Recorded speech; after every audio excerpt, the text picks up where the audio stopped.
If you're volunteering and signing up to do hard things in life, it builds resilience, because everyone will face hard things in life that they didn't sign up for. They're inevitable. When you build that resilience through doing hard things and getting the sense of accomplishment that you get from that, at the same time, when the hard things come that you didn't plan for, I think you're substantially that much more prepared.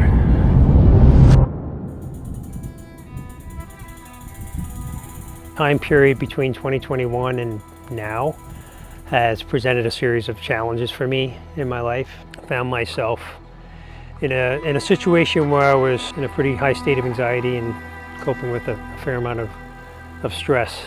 I'd essentially kind of almost shut down to a large extent and didn't do anything for a long time. I was very much at a rebuild stage in terms of my fitness. But I came out the other end of that early in 2023, okay, and kind of ready to re-engage. One day, walking with a friend through Kailua, I walked through a local bike shop and there was a flyer on the wall. Now I felt a chill come up my spine. I said, this is going to be my comeback event.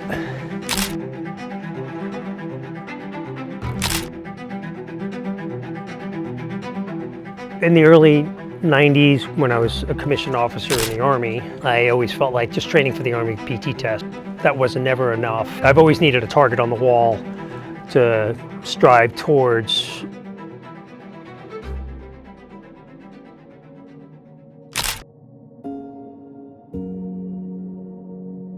Lost my parents at a pretty young age, relatively speaking, to cancer.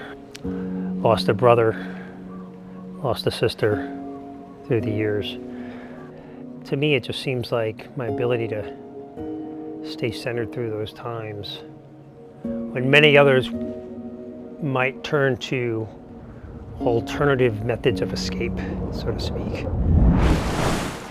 I think my mode of either escaping or just trying to stay centered or keep me grounded was always my endurance training.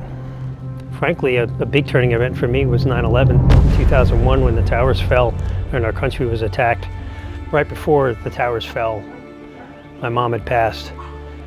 So it was kind of a tumultuous time in my life, but that propelled me back into doing what I could to get back into focusing on fitness as this modality that would help me remain centered. I wasn't born and raised in Hawaii, but in some ways I consider myself a Kailua boy because it has always been a warm and welcoming community to me. With all that and seeing the Oahu Pentathlon starting and finishing at the boat ramp was like, it was part of the calling.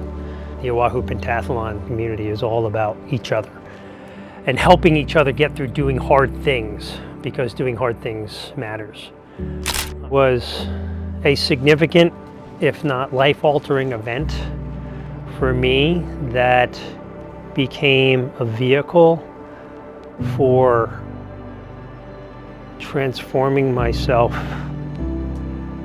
back into the person I knew I could be. The greeting that I had at the finish line with people that I knew and loved, and it was a significant emotional event. I crossed that line and I was like, I did it. I'm back, and I can do this.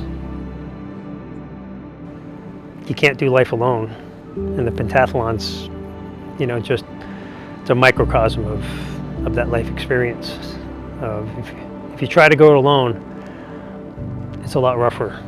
And turn into God and prayer and meditation and finding ways to stay calm and centered in the quiet times. My name's Tim Connelly. First and foremost, I'm a father of two beautiful daughters and triathlete, endurance athlete. First and foremost, father to my children.